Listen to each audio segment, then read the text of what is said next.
Yes. What a rush. That's Road Warrior Hulk, Road Warrior Animal. Rest in peace. Road Warrior Animal passed away this week. One of my favorite tag teams of all time. And with that being said, welcome to Sup Podcast, episode 132. I'm one of your hosts. I'm Lorenzo Loach. Across from me, I got my guy, Luke Chovisi. What's up, Luke? What's up, guys? How you doing? Chilling. And for the listeners out there, Chris is not in town, so he will not be on this episode this week. I don't know if that's a good or a bad thing for some of you. For us, I think it's great. Wonderful thing. I'm always excited when Chris is not in the building. Always excited when I don't have to debate with Chris on anything. But he's chilling, he's safe, and we can't wait for him to come back next week. So we brought in our super sub, our sixth man of the year, Isaiah Lorenzo. What's up, Isaiah? Happy to be here. What up, y'all? Happy to see my people. Happy to see your people, man. I heard the fire trucks or the ambulance in the background. That's what's up. That's New York City flames, living. bro. That's how it is. I love it. We got a lot to get into. This is we're like at the end of September, basically. So we're coming up on holiday season. And Jordan Brand, obviously, they released the images of their fourth quarter holiday Jordan Brand releases. Well, I think it's around, I'm not going to give you the exact number of people, but it was around 12, I think 10, 12 sneakers. Yeah.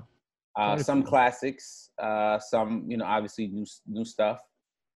I'm not going to fully get into every sneaker, but there was a lot of Jordan 1s.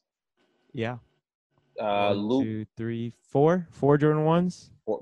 Four Jordan 1s, patent leather, black and gold. You had a Japan Navy 1s that are coming out.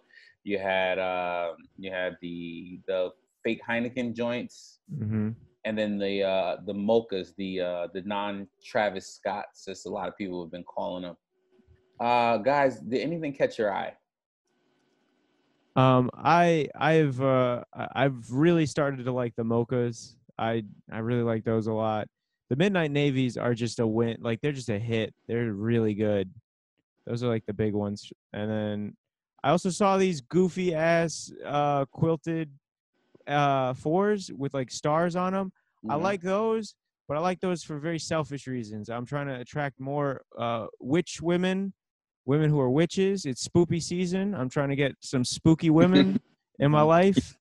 I think this pattern will help me get these spooky women. That's a big thing for me. What about you, Isaiah? You know what? I think with this lineup, I think I would go with the two classics and a wild card here. Mm-hmm. And I think definitely the Navy 1s, fire red 4s, and a wild card I kind of think is those purple 3s look kind of nice. Those purple 3s look nice. Purple 3s look purple 3s look kind of nice. So I'm interested to see what they look like in hand and stuff. So I think with the purple 3s, it's so interesting to me because the way there's not too much retooling you can do on a 3 in terms of color blocking and scheme and stuff like that. I mean, for the most part, you're gonna especially if you have your basic white cement, black cement. And what I've noticed in the last few years that Nike and Jordan have been taking the black cement 3 and kind of, maybe switching the midsole. So putting the purple midsole or it's red and it's kind of so you get a lot of the same variations, just a different color. So I'm not really like I said, as a 3 person, I think there's only maybe 3 or 4 colors of the 3s that I can really truly get into. I mean, like I said, if you have or if you don't have black cement 3s, then maybe those are maybe a nice little pivot. Yeah. I think where I'm at right now in terms of Jordan Brand, like I said, I think I'm more on the OG side of things. So the fire at 4s kind of, I look at those and I'm like, all right. And then as it gets closer to game time, maybe it'll be a cop or maybe it won't be. I don't know yet. And then I'm always a 1s guy too. So yeah. What do you think? What do you think about the color of the red? Do you think do people get crazy? People are getting crazy about the different tints. I personally like that a little bit even as an OG silhouette. I like that it has a little bit of a different color change. I think that's cool. I mean, I know a lot of people like get really butthurt about it, but I think they should chill, and we should be able to see the difference between different releases. You're never gonna make a collector like all the collectors happy, because they're always complaining about, like you said, they're always complaining about something, whether it's the why don't they use the original molds from '89, or why isn't the color the exact color from from '89? Like, it's always gonna be something. You're not gonna make everyone happy with the release. But what happens is, no matter how much people are like, I'm not happy, the fucking shoe's gonna sell out. Yep. Facts. I think what people don't understand is like those '89 molds and old OG release, like those molds were so inconsistent to begin with. Like, they all look different. Like, the manufacturing process wasn't even the same as it is now, where they can just like churn out like these exact carbon cut. Like, there was a lot of inconsistencies with a lot of Jordans, and people who have OG pairs that are still intact, they can see that. They can tell you they're official, but they're a little different. So I like the little difference. I need to just chill with the butthurt shit. I think we see that a lot now, and I'm starting to see a trend now where people are gravitating towards trying to get the original like 1985 Jordan 1. Like, I see a lot of like, and I think it's a trend that like, and I'm not gonna say it's a trend, but I think a lot of like, I see rappers and celebrities like, oh, I gotta get a pair of 85 OGs. Like, and it's like, the more beat, the better. But they want it in decent condition, and I think that's because the ones are one of the few models that 30 years, 35 years later, you could still wear from the original. You can't do that with the 2s, 3s, 4s, 5s, 6, 7s, or whatever. But people clamor for that original, like, and I'm just like, come on, like you said, Isaiah, like, there's gonna be a slight variation in every model, if that makes sense. So absolutely. Yachty, blame Yachty. Yeah, you see, like I said, you see Yachty, like I see like even like John Elliott, like he's always like, oh, these go perfect with the 85 ones, and it's like, people like, if you literally go on the market for a pair like 1985 Jordan 1s, you are in some condition paying $2,000 for $3,000 for that shoe. That's like minimum. So that's for a dead stock pair. Yeah, I mean, and it's how many dead stock pairs of 85 Jordan 1s are you gonna find? But like, it's getting to that point where people, like I said, I see it all the time, especially with the 3s and the way the elephant print is set up, or like the 4s, like with the wings and the tongue height and everything. People are always fucking complaining about it, but it's like, you're gonna buy it. Yeah. You're gonna have. Yeah. I think that's also. I mean, you always have to leave room for innovation too. I mean, clearly, like, there's not gonna be a lot of innovation on this 4 that we're talking about, but you got to leave that opportunity for them to be like, all right, well, let's try something new with this. Like, I appreciate like the zoom technology in the Jordan 1s. Like, I don't think it really works, but like, I see it as like an attempt at something, and I do appreciate that. You know what I mean? Yeah, I mean, zoom is. I mean, I'm always appreciating as a chunky boy. I'm always appreciating when somebody tries to throw some comfort into a shoe and stuff like that. So, man, Zoom Air is dope. So that's why I used to love SBs. I used to love SBs because they were more wearable. They're more wearable than like a regular SB with the Zoom stuff. So yeah, man, new changes, change it up. Yeah, change it up, switch up the technology, and like I said, you're still gonna buy. I mean, I hear people complaining. I remember when the cement 3s came out 2 years ago. I remember people complaining about the elephant print height and all that. And, the average consumer doesn't give a fuck. Yep. You small-minded niche market, living in the basement, grow up and just fucking enjoy the sneaker, because a lot of times people, they want, and the shoes only last, you can keep them in pristine condition, and they only last 10, 15 years, if that, you know what I'm saying? Right. Like, I look at all my 3s from college in 2003. I can't wear those anymore. So shoes, sole will crumble on you. Soles crumble, man. You know what I mean? Like, everything, like, so I think that's just enjoy it. And like I said, I used to hear you talk about this, Lawrence, and now I'm officially in the old man club of sneakerheadom or whatever it would be. I have my Spizike Fire Red 4 separated on me yesterday, or is it two days ago? I wore them, and they're really clean, not yellowed, and so the glue's it's just old. And then I thought about it, and I looked back, and I was like, that was an '06 release, What did I So expect? it's just the first time that ever happened to me. I'm like, wow, I'm in it's like a notching you, like for how long you been in the game. When you finally, when something like that happens to you, you just like, dude, I have so many sneakers that you want to like baby, and you want to, and then next thing you know, this, like you said, the midsole splits, and then and I'm talking, whether it's Union 180s, Nelly, Barclays, Jordan 3s, fucking all of these things that you say, Jordan 2s, like fucking midsoles crumble, wear them, get them, if you're gonna, that's just how it is. So and like I said, I'm excited for the holidays. I think I wonder how the resale is going to be on a lot of these, because we're in, like I said, obviously everyone knows, we're in this pandemic. People have to be smart with their money, and sneakers to me just always seems like the sneaker market seems like it's bulletproof at times. And I wonder if any of these really, like, besides the ones, I think everything else should be obtainable for the most part. Yeah, I think for the most part everything should be obtainable. I believe so. But who knows? I mean, who knows? I guess the sneakers app isn't a good barometer for what is selling and what's not. Yeah. Because it depends on what releases on sneakers. But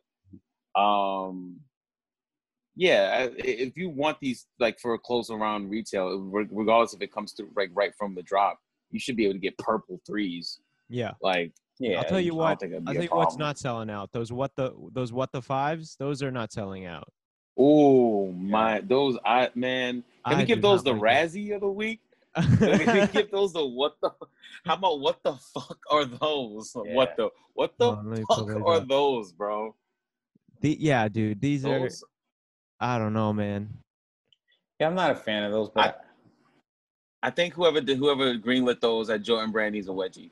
They should be hung on a gauge. Gentry Humphrey. That's a Gentry Humphrey. Oh, bro, it is. And Gentry's, it's funny that he got his job back last year. Was it last year, or when he became? And it's like 2006 all over again, bro. When we were getting all these colors that nobody wanted, and we were like, "What the fuck is this?" Yeah, man. Yeah, man. It's supposed to be a Raging Bull 5, the Green Bean, the Army Olive, the Tokyo, and the Kawhi 54. I mean, a lot of shoes that aren't even. I mean, right? Like nobody even wanted those original versions of those shoes. The Raging Bulls, maybe. The Raging Bulls were cool, but man. But like the rest of these, nobody really fucked with. Yeah, no, it's pretty bad. Lawrence, do you remember how bad those Green Beans were? I remember. Green Bean 5s. I remember.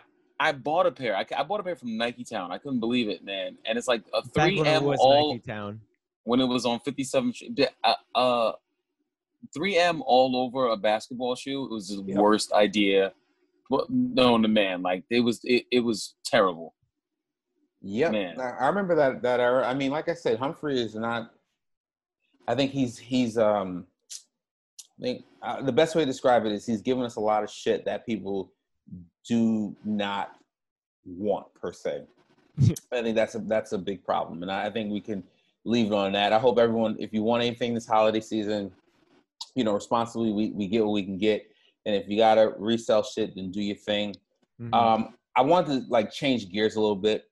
Yeah, I saw an Instagram post, I believe yesterday, and it was a guy, and he got he was at was it Burlington Coat Factory? Yeah. The Instagram's username is, I think, Slim Pickens 101, and he found a pair of Friends and Family Scarr Pizza Scarr's Pizza Air Force Ones, and he found them for $60. And it brought up a lot of people were excited. They were like, "Oh, dude, you know," because the resale on those. I mean, obviously, it's a friends and family pair, so it's not, you know, I think it's like 50 or something out there. It's not many pairs in the world, in the wild. Oh yeah. And these, you know, these fetch, you know, 4 figures. You know, and we're talking, you know, $3,000. You know, certain bids. You know, on StockX. So, but what was interesting, everyone was congratulating them. Oh man, it's a fucking come up. And then the gentleman who designed them, DJ Clark Kent, actually chimed in, and he replied to the Slim Pickens one-on-one. He says, "Peace, I designed those. Though I can't tell you what to do if I were you, I would keep them. They are a piece of New York City history, and they represent a true New York City success story." Now, now here's the question, I want to bring this up to you guys. If you were perusing Burlington Coat Factory or wherever, and you as one does in a pandemic, and you happen to come up on a pair of sneakers that you can resell for $3,000, are you keeping, or are you saying fuck that, these are gone? First of all, if I find a pair and it's in my size, that makes it kind of a bigger issue. Like, this guy probably can't. They were like a 7.5, and I doubt this man could fit a 7.5 just by the look of his hands. You know, Mm-hmm. The size of his hands were huge. There's no way. You know, it just doesn't make any sense. So on top of it, like, if it's a shoe I can't wear, I'm definitely selling that thing. Of course. You know. If I can't even wear them, I'm gonna make sure they get into the hands of somebody who can wear them. I'm gonna sell them for what they're worth, but somebody will buy them for that price. You know, I'm just gonna be straight up with you on that. If they were my size, I don't know. I've had a tendency with those Freddy Kruegers. I kept them, and because they were my size. I'm gonna probably keep the same energy. The only reason I sold them was because everybody told me they were fake. Oh, yeah. I mean, you know, it's hard to say what I would do if I really wanted the shoe. Like, let's say it was something I really thought was dope. If I really thought they were dope and it was my size, yeah, I probably would keep them. And if it's not my size, I'm definitely gonna. And if I didn't like them and I got them and they were my size, I probably would sell for a bunch of stuff that I do like, you know. That's or also whatever, true. and keep some of the money. You're right. The resale game. I mean, I feel morally fine with the resale game. If you use the bread for shoes that you like, you know what I'm saying, then it's like, I don't feel like a total sellout, which I know doesn't even matter. And we're all talking about this, and it's like, but in the grand scope, sneakers don't really matter that much in life. Anyway, the pandemic has made us clear. But at the same time, yo, we all love shoes. Hell yeah, I'm gonna sell them shits, and I'm gonna get some heat. I'm gonna get some low key fire, like just some dumb shit. $300 shoes, just mad pairs of $300 shoes. Yeah, I respect that energy. Lawrence? Yeah, I think you know, it's interesting because I think when I hear like a guy like Clark Kent chime in about something like that, like where he's like, you should keep, and I feel like Clark is in the position, and he's been, you know, in the sneaker game for years, and guys like him, guys like Mayer, like, it's easy for them to say, yeah, you should keep these because, you know, those guys are set. Those guys get shit handed to them.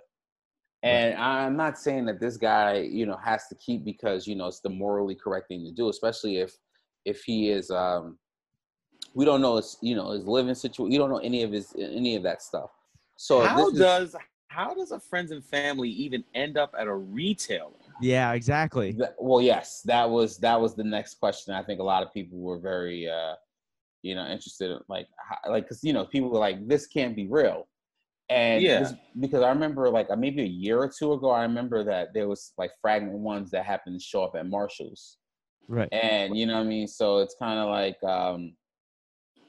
it's the same. It's one of those things, man, where I don't know, bro. I don't know how that happens because there's only like 50 pair, unless it's like a pair of B grades that, you know, that just happen to slip like samples? through. Like not samples, but like factory, like defected ones that, you know, that they couldn't give to anyone. Then they just happen to randomly pop up, you know, because I'm sure that's a thing that happens. That's true. for a pair, and it's not because, like I said, when it's friends and family, I'm just trying to figure out, like you said, how does it end up in a retail spot? I'm not gonna lie. I'm looking at these, and I don't think I've ever. Before this story, I've never. These slipped by. I never even knew about these. Mm-hmm. Mm-hmm. Yeah, you gotta sell that though, bro. You gotta sell this shoe. All right, you guys. You got. Yeah. Mm-hmm. Yeah, you gotta sell this shoe, man. Come on, it's like you. I'm not saying that you're supposed to stunt. Like you like it, but it's like, you know, that's. You look twice. That's not even a different shoe than any other gum forces. Yeah, they're currently going for like 4K right now. So yeah, after I'm sure like after fees it would be like 3K, somewhere around there. More than that. 4K. You know, they ain't taking 1,000. You probably gonna take like, you probably pocket like 35 hundo, 36. Right. So that's a nice piece of change, and I think, you know, that happens a lot. There's a lot of moral dilemmas that, you know, that I think a lot of sneaker people have. I understand where Clark is coming from as like the person who designed it. He's like, yeah, that shoe means a lot to me, right? Mm-hmm. And like obviously like this pops up because of the popularity and like because of the rarity of the shoe. So I understand where he's coming from, but like, yeah, he really shouldn't be just like, please don't sell these shoes. It's like, no, he should sell the shoes to somebody who who would value it at that level, you know? It's probably just saying that, you know, just trying to tell a dude like what you got, like, hey, look, you know, you should maybe just keep, you know, it's like, I'm not gonna tell you what to do, but yeah, it's like, come on, Clark. Yeah. Come on, son. You should hold them and sell them later because they'll still be history later. Somebody should wear them though. I think someone will wear them. I think but at the same time, I just feel like, you shouldn't really tell people what to do with sneakers and stuff like that. You know, I don't think I think guys like him are too, like they're so privileged in the game. Like they don't, that they kind of lose reality. They lose touch with reality in terms of certain things. You understand what I'm saying? Like, you know, like it's easy for him because, like I said, this dude, you know, he's got so many kicks sometimes. Like, he'll throw some heat on a pole that fucking midsole crumbled on him, or like, you know, that's the type of things that guys like Clark Kent are doing. So, but I think, you know, like I said, I don't think this thing. I understand there's a story, and that's the thing, and it all, I think, boils down to if it comes in your size. And there's been sneakers that I've worn that, you know, I'm like, damn, I could have sold those for a nice chunk of change, you know what I mean? And then there's sneakers that I did sell, and a lot of the times it's so funny, man. I'll say this, and like at the time, like you're like, oh man, like I sold some sneakers, and I just walked away with like $1,200, and I'm like, yeah. And then, you know, sometimes like you'd be like, damn, why did I sell those? Like, you know what I mean? Because it's for that, like, that quick little cash, and it's like, it's interesting. It's an interesting moral. It's like, it's a real interesting, you know, it's an interesting like dilemma sometimes. Yeah, as a sneaker person. So does the money feel different to you? I know sometimes when I sell sneakers, the money that I get, even if it's a lot of money, like if I get like, I think the most I ever sold a pair of sneakers for was $900, something like that. Yeah, almost 1,000. And I almost felt like I had to use it for sneaker. Like I sold De La Soul highs, right? And I almost felt like I had to use it for other kicks. Like, I don't know, as like, you know, a tribute. You threw it into the pot of evil. You have to pull something out of it. Yeah, I feel you. And unless you like, all right, listen, I got, you know, $900 more so I can cop this Camry because I really need to, you know, drive around or do whatever. Like, it's all on whatever you. That's just super. Cars are just super fast shoes. Yeah. You know, it's funny. I mean, maybe I think I've told Luke this, I think in the last like maybe year or so, that I've now finally gotten into because the way the game is set up, where if I sell something that I have, I'll use that to buy something. Yeah. So like I'll sell a hoodie to buy a pair of sneakers that I missed out on. I'll sell some sneakers that but that's that mentality 5 years ago, or even, or 3 years ago, I never had that. It was always like, I'm selling this because, all right, I want to fund a vacation, or I want to fund, you know what I'm saying? Or like, I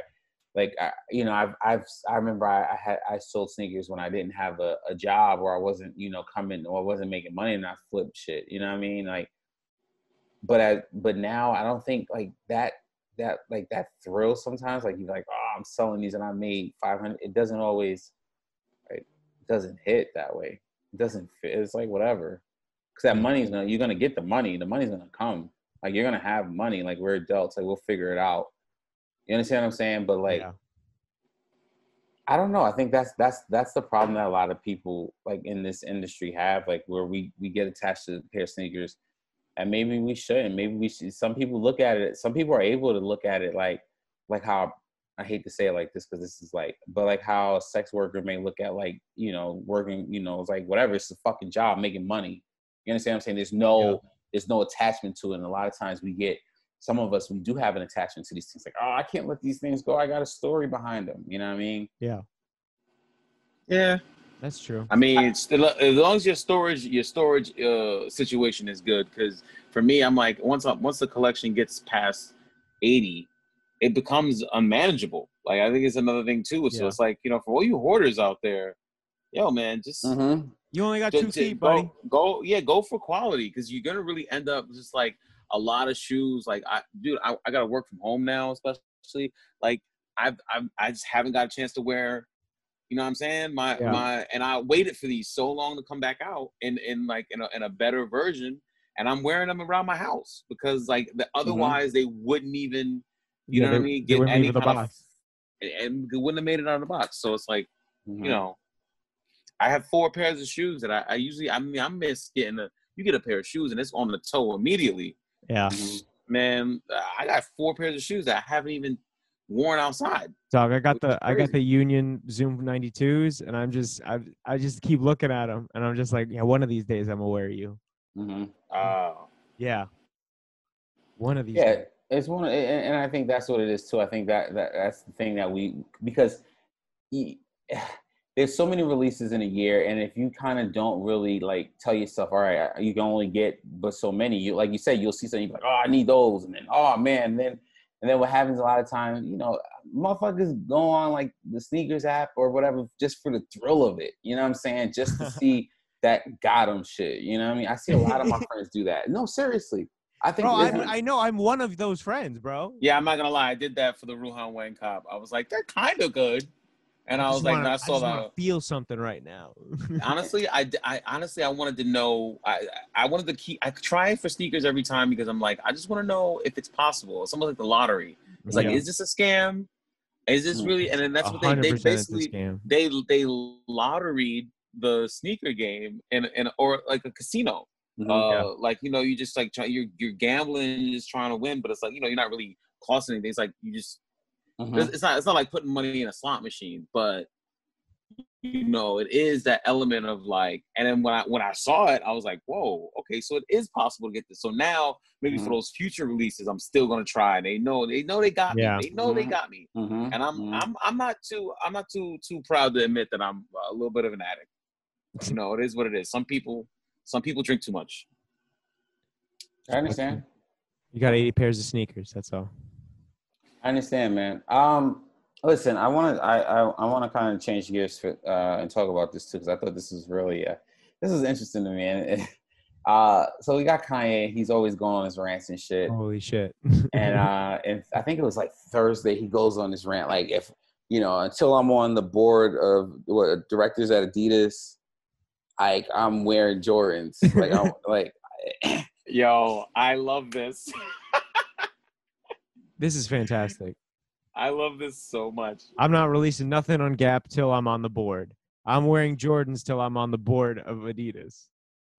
I thought it was so funny, man, because I look at Kanye and I'm always like, in terms of like fashion, and I look at Kanye and I feel like his, obviously when he was at his like height in terms of being like influence in terms of like what people would see on his feet and what he was wearing, it was when he was with Nike, like when he was a Nike guy. You would see him, whether it was a pair of Aqua 8s that I remember he wore Aquas. I remember dude wore black cement 3s on the All of the Lights video, and and there's just whether it was the Yeezys, he's always, so to see him in Adidas always kind of tripped me out.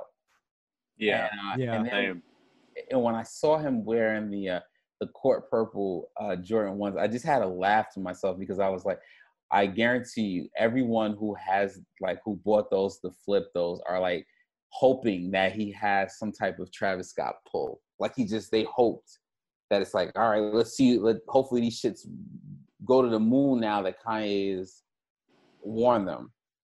Yeah. Yeah. Did you guys see that I don't know if you guys talked about it, but that interview with him and Nick Cannon? It's funny because I have my other, shoe head friends, and I talk to them. I'm like, and with all the Yeezy and Adidas stuff, and I was always talking to them like, yo, Kanye secretly really wants to wear Nikes. Like, he loves Nikes. Like, he knows this. And like him confirming it in that interview where he's just like, yeah, man, that's like a black man not wearing Jordans? Like, come on, like, no Jordans? And I'm like, yo, I bet, and I always thought about it. Like, I bet you he really wishes he could wear Jordans, like, because he loves, his first shoe, took elements from the J's, like, did whatever. They did it through the Air Revolution, but, it's clear elements from the J's, clear inspiration. He's always wearing them on stage. That, and he's from the Chi. That's important to him. You know what I mean? That's important. Like, come on, like, imagine if, I don't even know if there's a parallel for New York, like for something here. New York's shoe culture is big, but shoe culture was Jordans for us, and we wasn't even from Chicago. Yeah. You know what I'm saying? So, yo, man, yeah, man, this to me is a long shot, but yo, imagine if he could pull it off, a collab. Yeah, he wants to do a collab with Adidas and Nike, which would be nuts. Yes. I think it's going to be 3 swooshes sideways in a stripe formation. That shit would be hot. I don't think that's happening, but no, I don't think they ever would do that. No, it's not going to happen. I seriously think that people at Nike see the 3 stripes logo and they go, that is shit. Like, yeah, they really don't like them. I think they're trained in orientation, like Clockwork Orange style. So now here's another question I want to ask you guys, because this is kind of, I know Kanye has arguably the biggest line at Adidas. Mm-hmm.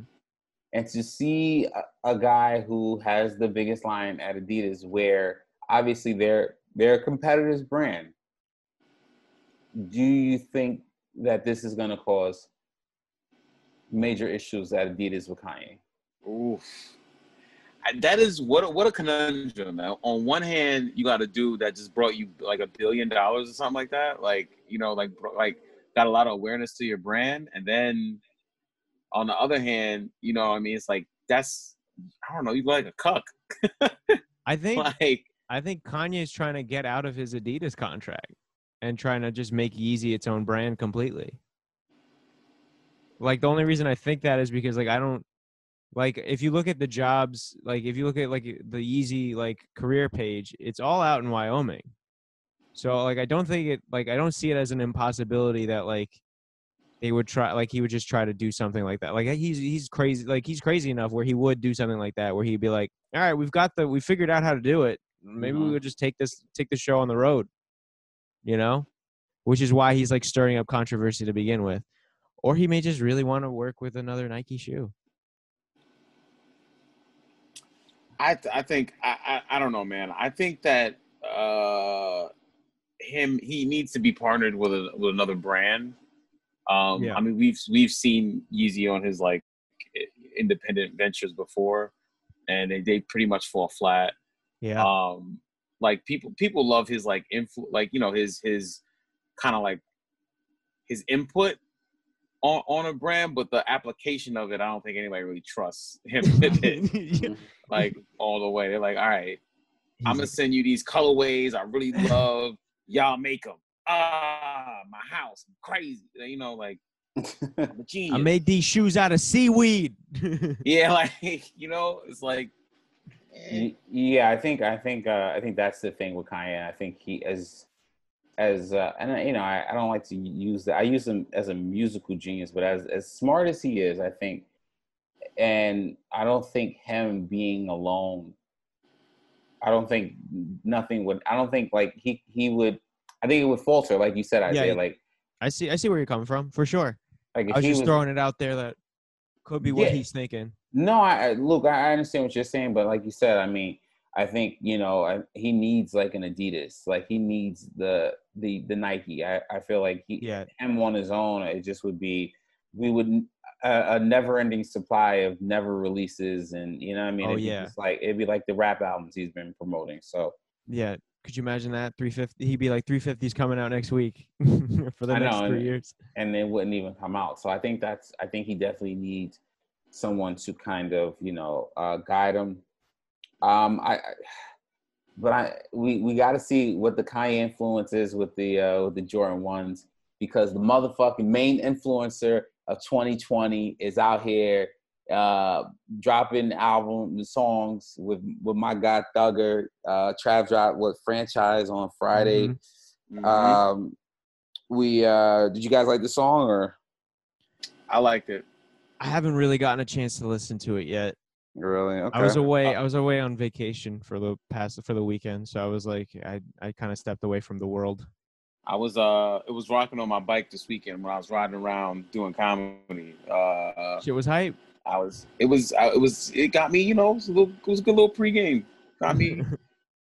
I fuck with Travis though. Like Travis is like probably one of the only rappers of the younger school that I'm like, yeah, I fuck with it. Like he uses a lot of elements from all of the rap that I do love, which I think is a dope thing. You know what I'm saying? Like the fact that Sicko Mode has like a Luke and Biggie sample in it, and it's like 3 songs. He's a real trippy dude. That that comes along every once in a while. We need that. Yeah, I definitely, like I said, I think he's another rapper. Like I feel like his 2020 has been like, he's pandemic or not, he's still getting the money. Yeah. And he just he has him and McDonald's, they collab. They did an action figure. Yeah. A limited 15 action figures. There's gonna be 5 of them. Yeah. 5. The raffle ended this morning. Oh wow. Could you imagine like if you're one of the that's like hitting a lotto. Yeah. That's crazy. Yeah, no, I think that's it's insane. And so we got 5 action figures. Also, we saw that he had a post on Instagram where he had another pair of Travis Scott Air Jordan 1. It looked like a white background. They look a little weird. It's like an alternate. Yeah. I hate them. You don't like them? Hate them. Okay. From the side silhouette, they look nice. When you see in the video and it's up top, I don't know, man. I don't know if I like this like reverse white situation going on. I don't like them at all. It's oof. These are gonna be slightly more. I think these are gonna be slightly more comparable than the first iteration. Well, I mean, we've been teased with a lot of different Travis Scotts that haven't come out, so let's not sit here and be like, these are coming out. I did see there was another pair of Jordan 6s that were teased by Bloody Osiris. He was wearing them. So let me pull those up. Let's see. Is it the yellow pair? No. I think it's like if you go to Bloody Osiris's Instagram, he had a pair of them. They were what's the not tan, but they were like a. Oh yeah, I see him. Hold on. It's like a kind of a coffee color. Yeah, like a coffee. Like these guys. Yeah. Mm-hmm. These are nuts. I like these. I wouldn't. Yeah, those are really nice. With like those the are pink almost like the rose. Yeah, it's almost like the Coral 6s that came out not too long ago with the infrared. Mm-hmm. Kind of vibe. I like them. I like these. Not against it. I would definitely. I would try to jump out a window for those if they drop. The other ones, not so much. Hmm. Is that the consensus? Yeah, I mean, like I said, we have to see more of them on and I think better shots. We saw it in the dark room, but yeah, I think those. I mean, like I said, those 6s release in 2021, or we get another Jordan 1. Who knows, man? Who knows? Another chance at an L. That's what I see. Another chance at an L, man. Speaking of L's, man, SB Dunk L's are just continuing. Yeah. We had the Michigans and the Michigan States this past week. I think the Michigans were, I think, Wednesday, if I'm correct. Yes. I tried. I failed. We all did. We all did. We have the Atlas Lost at Sea. SBs are there. I believe they're coming out this week. Or yeah, their raffle is this week, I believe, right? Well, I guess the actual at the Atlas store they did an online raffle, and then I guess the wider release. I don't think these are hidden sneakers but they have an escape shop raffle or I believe on October 2nd. October 2nd, yeah. These are nice, man. I went a little crazy with because you did the raffle too. The nationwide joint. Yeah. Yeah, I did. Yeah. Did you put in for Mad merch too? I put in for merch, yeah. I put in for some merch too. I got a little reckless with it. I was starting to sweat as I was leaving the checkout line where they're like, if you win these, you got to buy them. You know that, right? Yeah, no, I saw that. Yeah. I went a little crazy with like the hoodies and all that shit. I really like these shoes, man.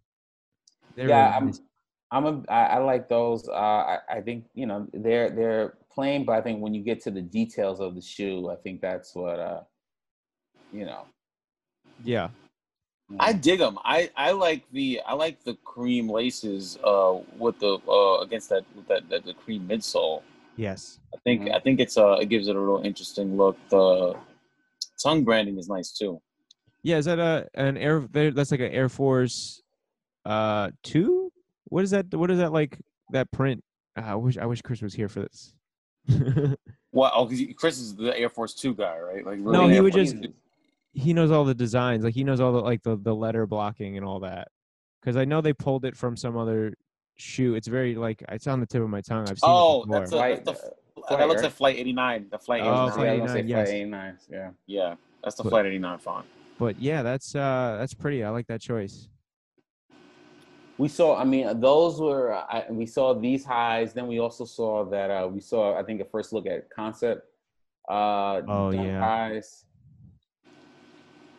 More SBs. I just feel. I mean, like I said, we talk about it. It feels like every week on this fucking podcast. But I mean, they are just legit lacing us with SBs every week. Bro, I find it so funny that they are at this point because when I first came on the show, I was begging for SBs. Now I'm just like, please make it stop. I'm sorry. Sorry. I'll never question Nike again. Those, I ain't gonna front. Those are sick though. No, they're nice. They're nice shoes. It's just I just wish they wouldn't hand out so many L's. Oh my God, those are extremely those are really nice. So when I immediately saw them, I was like, well done. Can't wait to take a loss there. Yeah, some good shit though. So since Nike seems to be hinging on scarcity, just to I don't know if it's to keep themselves relevant or to just to get so many people talking about it, but talking about the brand in general, because it's a tried and true strategy that works. And if somebody can't get that, they're gonna get something else. They're gonna be like, oh, they're gonna find out about it, and then they're gonna just go to Foot Locker and cop just something, anything. Like sneakerheads are making up 8% of the market. Like all we are is hype machines. So, like, I don't know. I've personally, have you feel like, is it affected what you like and what you're actually going for, or have you just like trying to figure out a way to like cop the stuff that you want, even though you got to end up doing resale and stuff like that? Like, how do y'all feel about that? It definitely makes me go outside of the box more, because like I'll see like I'll look at like the Grateful Dead, like the yellows I really wanted, right, and then I couldn't get them, so I have to like look at different aspects of like what part of these shoes do I like, and then I'll try to find some of those elements in another shoe, entirely, like a completely different shoe. Like I like the medicine balls. I got the Air Trainer 3, the medicine balls, and I like those a lot because of like just like the colors, like the tans, and obviously there's like a lot of history behind the shoe itself. But you didn't want to buy mine when I was selling mine. You were like selling a month ago. Oh, which one? The Viotex? No. You had the medicine balls? Yeah, man. I don't remember that. I thought you were selling the Viotex. No, we wear the same size, Luke. Come on, man. I'm fucking up. Drop the ball. I'm fucking up. Somebody bought them anyway, but I'm just saying. I'm a bad friend. That's what it is. But still, it's like it makes you go outside the box. It makes you think about like what you like about shoes and try to find something else as an alternative. At least as the richest hype beast on this podcast. What about you? Are you are you just like, nah, man, I'm gonna find a way to get it? It depends on the sneaker. I mean, right now, I try not to do that because I mean, you be like, oh man, I gotta figure out a way to get these, and then like a month later, you be like, oh man, I gotta figure out a way to get these. Like it's too many. I gotta figure out a ways, and you don't want to do that because that's how you get yourself caught up. For the most part, I mean, I've been pretty good this year in terms of like, if I don't get, it's whatever. There has been like maybe, I think there's 2 sneakers that I figured out a way to get somehow, some way. But other than that, like, I'm not, no way, buddy. You'll lose your mind trying to do that, man. You miss out. I think you just got to go to the next one. I think that, I mean, honestly, I think that's the honest way. Unless, like I said, unless you have this intuition about a sneaker. And when I say that, like, there's been times, and I think I talk about this on the podcast a lot, where my intuition says, damn, you should figure out a way to get. And then I'm like, Lawrence, don't do it. And then a year later, the shoe is 5 times what it was the year before. So I have that with 2 sneakers. I have that with like the Mars Yard, where I was like, I could have, flipped something and then paid the $600 for them, and just like, I could have flipped shit and moved things around, but I didn't, because I was like, And then, a couple years later, they're sitting at my size like $5K. So it's like, all right, you get up, you kind of like, fuck. And then my other one is the Union ones, like where I was like, I had 1 fantasy football league. I had some extra bread. I was like, treat yourself, but I didn't. And they were like $550. And then next thing you know, now that same size is $3K. So it's kind of like, I'm not the biggest fan of doing it, because I feel like you'll do it, if you train yourself, you'll be like, well, I can, you start doing it more than you should. But then there's certain situations where it's like, oh man, you figure it out. Yeah. Chris sends his regards. Yes. So, just wanted to say that. So yeah, he's currently locked up in a maximum security prison. He did some dumb shit. He better go, if he goes to that factory store, he better bring me something nice. Yes. He was trying to rob the factory store. Hilarious. Doesn't he have access to the employee store? Has he gone there? Chris has been in the employee store, right? Yes, he has. He said that the employee store is not, you can find better deals, at the outlets.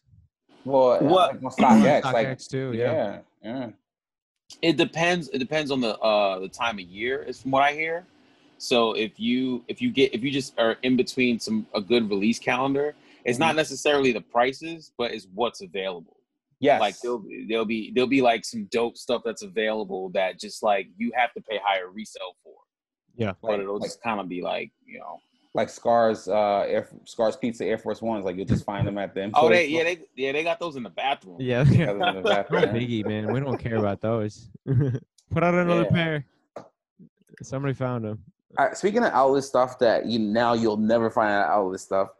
Kobe Bryant sneakers. I mean, I'm sure a few years ago you can find some Kobe 4s, Kobe 5, whatever. I'm sure you can find some under retail, and now it's just a mad dash for any Kobe sneaker. I mean, we've seen the DeMar DeRozan player edition. A lot of dudes are getting player editions that are releasing. PJ Tucker had I think it was well executed. The public seemed like they weren't feeling it until it released, and then they sold out. Everyone's like, "Oh, I want them shits," but there's obviously the Bruce Lees that are everyone's waiting for. Then we have the I saw the 5 rings that are going to get a release, and it's interesting when we're looking at the NBA bubble, we're just seeing players just getting Kobe 5s like left and right, and we're seeing so many wonderful player editions. Did you guys try to get those PJ Tuckers? I did not. I did not like them, so I just didn't even bother. Yeah, I tried to get. Me and Kobe got the same birthday. I tried to get birthday Kobe's on the ones that released on A23. So I think that's what the ones they nicknamed the 5 rings. I think that was those. No, those weren't the 5 rings. Those were the big stage. The big stage, right? Big stage. Yeah, the parade. Yeah. And as you can tell, I'm not a person who's into Kobe's. I never was before. I thought, since my birthday, maybe I might try on sneakers. You know what I'm saying? But like, and I went for it. But it's more. It's already past that era where it was like more of so much of a basketball shoe. It really just like, it really. I never was really feeling it on the lifestyle side of just like a dope shoe to cop. So man, I wasn't really like going with the Kobe, and it makes you kind of cringe. You know what I'm saying? Like at the fact that like all of these, because Nike originally they pulled all the Kobe's that they had on the website. Initially, but then you see them, not even a year into his passing, and like now all these releases are coming out, and they're just as limited, and people who really love Kobe can't get them. It's like, to me, it's a little cringe on Nike's part, and it's like we never know. We don't know what the real demand is for sneakers because everything on an app is just going to sell out. So no one really knows. Yeah. I wonder, and honestly, what I'm going to do after we get off this podcast, I'm going to check my eyeball, the Kobe 5 eyeballs, and I want to see the production date on those because I want to know how much were these produced before he passed? Or, what I'm saying? And if they were, because they were produced before he passed, then obviously the original goal was to be limited as fuck anyway. You know what I'm saying? But if they were produced during or after, and I wonder, like, how much does COVID play a role in how mass-produced these sneakers can be? But I will say that, yes, Isaiah, I agree with you to a really good point where I remember when Kobe sneakers or just Nike basketball in general were lifestyle sneakers. Like you would wear a pair of LeBrons or KD's, like to the club. Yeah. Like, you know what I'm saying? Like you would wear like, South Beach 8s weren't just basketball sneakers. Those were fucking the lifestyle of lifestyle shoes. Foamposites, lifestyle shoes. The LeBron 8s, 9s, like, the Kobe, what was it? I think it was the Kobe 9s, the high top joints, the ones where he wore, he came back after he tore his Achilles, and he wore the fly knit joints or the sock knit or whatever they were. And people wore those. And now we got the gradual shift back to where those are basketball sneakers. You wear them for hoops. Yeah, if you look at the new LeBrons too, they're very much these are basketball shoes. These are meant for basketball. You're going to play basketball in them, and you're not going to do anything else in them. And they also look like Charmin quilted, puffy on the side. I think now we got to that point. We're at that stage where basketball sneakers look like basketball sneakers. Yeah. If that makes sense. Like, they don't look like lifestyle sneakers. They look like they got this full air zoom unit, forefront feet cushioning, design. Like, it's not just a Jordan 1, or it's not just, it's designed for intense, like, basketball. Yes. But hasn't Nike always dictated to us, though, what a basketball sneaker looks like, and then the streets decide, really? I mean, because, even with Adidas, all of their, like big hits with the, like, shell toes and stuff like none of those were even trying to pass off as performance shoes. Like, Nike always had performance shoes that were, like, heralded as like Barclays. Like, Barclays back in the day, it was like, oh, this is a dope performance shoe. But then also, it translated in the streets with the lifestyle too. And then I feel like that's kind of the first time I saw it happen in life was that LeBron era of, like, 7, 8, 9, where it was like, where I was actually looking at these like, yo, yeah, those are bad. Because when I was a kid, they look like a piece of technology. Yeah, they definitely look like a basketball shoe, but people still like the Cannons. Yeah, people still fucked with them. The Cannons, the South Beach, like, so those colorways and stuff like that. So people really were deciding. I just don't think that these late LeBrons and these recent Nike basketball shoes, they just don't got no swag. Like, even look at the Jordan designs from, like, the 30s to the late 20s and the 30s. It's like, yeah. Well, I think that's what it is. I think, we used to wear those type, like, Jordan, even like this. I can remember the 16, 17, like, they were cool ball sneakers, but you wore those, like, on some, like, yo, these shits are, like, fire.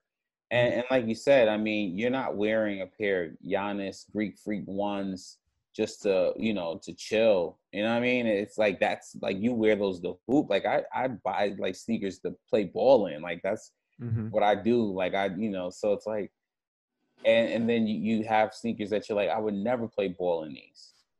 You understand what I'm saying? These are boom, these are my stunting sneakers, or whatever you want to call them. You know what I'm saying? Yeah. But I think my point with the Kobe's is it feels like I don't see too many people legit like, yo, I'm trying to, like, that's what I'm trying to figure out, who's buying these. Are these legit basketball, like, people? Because like when I tell people, oh yeah, I got a pair of Kobe's, they're like, well, you got them to hooping, right? And I'm like, and a part of me is like, you know what I mean? But then, like you said, Isaiah, it's like the whole, like, am I wearing these, like, to fucking, where am I going in these? Yeah. I think it's for the collectors. The collectors are when it comes to anything Kobe now. I think it really is collectors and people going for cash grabs. That's probably safe to say that that's what it is with them, because you can't even fit jeans around them, bro. Yeah. Like, come on, man. Those are sweatpants, like, or short sneakers, The tech, you gotta have one. You gotta have the tech pants. So, I don't know, guys. Tech boy special. Do you want to talk about rubber dunks real quick and call it an episode? Sure. I think so. All right. So we talked about a couple months ago, pre-COVID, the off-white rubberized dunks. We have they're finally coming out now in October 1st, I believe. But obviously with Virgil, there's always a catch, and they're going to be separated by region. The blue and white pair, the milk crate kind of pair, is going to Europe. The gold and yellow pair is going to Asia, and we are getting the green and black pair, the glow in the dark energy pair. How do we feel? I hate when I like a Virgil sneaker. I hate it so much. I like the universe, the blue and the white ones. Those are my favorites personally. But I guess we got the greens. I'm not mad at the blue and white or the greens. The gold actually looks really cool. I know L. I'm gonna guess which one L. I think L's fucking with the gold joints. No, honestly, no. I think the black and green are like the ones I like, or the university blue. Yeah. I don't know if when do they come out? They come out October 1st. Gotcha. So they'll a few be available days. on sneakers. Let's see. What do you think this is going to have a crazy resale, or is this going to be like kind of like because Virgil's releases as of late, besides those 5s, were pretty low. Oh, the 4s too, but like you know what I mean, like those the Vapor. He had like Vapor a run Streets, of like, the Vapor Streets, the Vapor Waffles. No. He had like a run of like shoes that didn't really go for much extra. Well, those were also models that nobody really. I mean, yeah, this is a reimagined model, but it's still gonna have that Dunk name attached to it. Mm-hmm. And I wish these were called anything but a Dunk, and they probably be a little more attainable to get, or at least a little less on the resale market. Oof. But yeah, whoa, yeah. Well, that's what I'm saying. I think the fact that they have the name Dunk attached to them, I think that right there is going to be an indicator of how tough. Right how tough these are going to be. Yep. Oof. Yeah, man. Look at that gold pair, though. Man, it's flat. That is a yellow and gold pair for sure. That is bright. What a sneaker. Mm-hmm. Yeah, but I think you know what? I think L's right. That black and green probably is. And again, it's something I would like. I wouldn't pay more than $200 for it. Like, I don't think they're that extraordinary. Mm-hmm. I mean, $200, I guess, and the extra money. I don't even know how much they're retailing for. It seems like a $150 shoe. Yeah. But I don't know.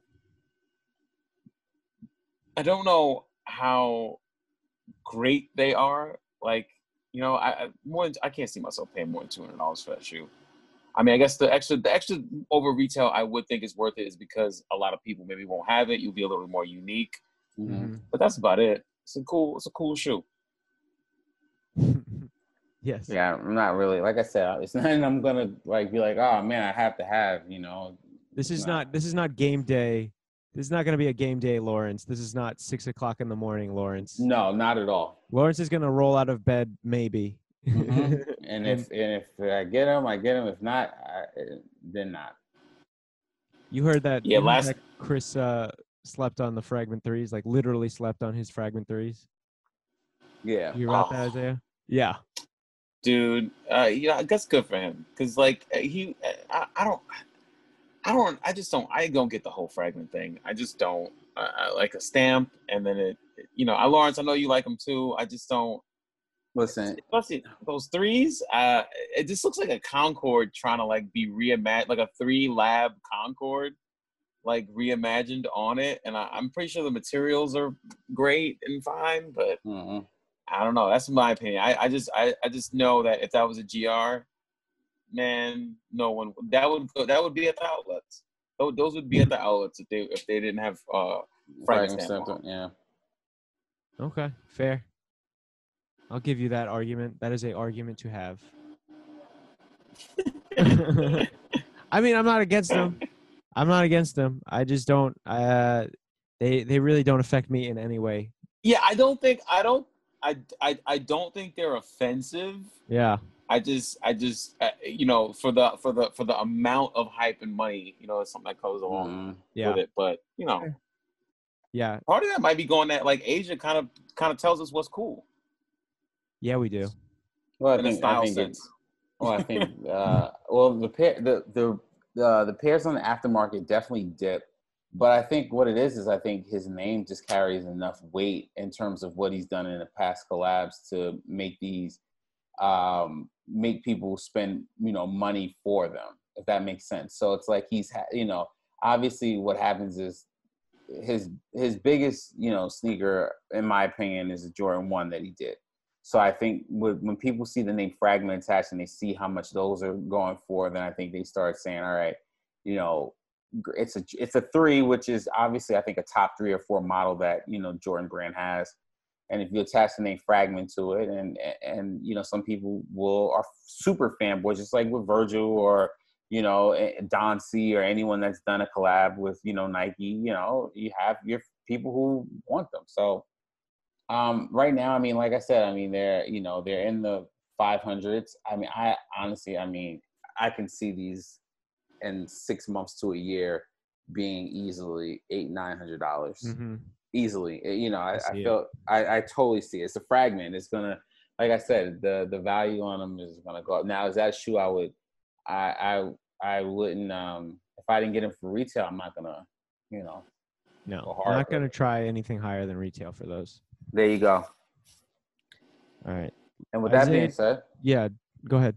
Finish it up. I was gonna say, I just want to thank you, Isaiah, for coming along. Give everyone your social media. Oh yeah, man! You can check out some of the drip on my Instagram, FLYSAIAH. You know what I'm saying? Got some a lot of footscapes on there for y'all. Hell yeah. Twitter, same thing. And that's it, basically. That's where I'm at. Yeah. Awesome. We've got at Trevisus on Instagram and Twitter. You can follow the podcast at subpodcastnyc on all platforms. You can email us at subpodcastnyc@gmail.com. You could leave us a message on our voicemail. I don't know that one. That's going to be in the description.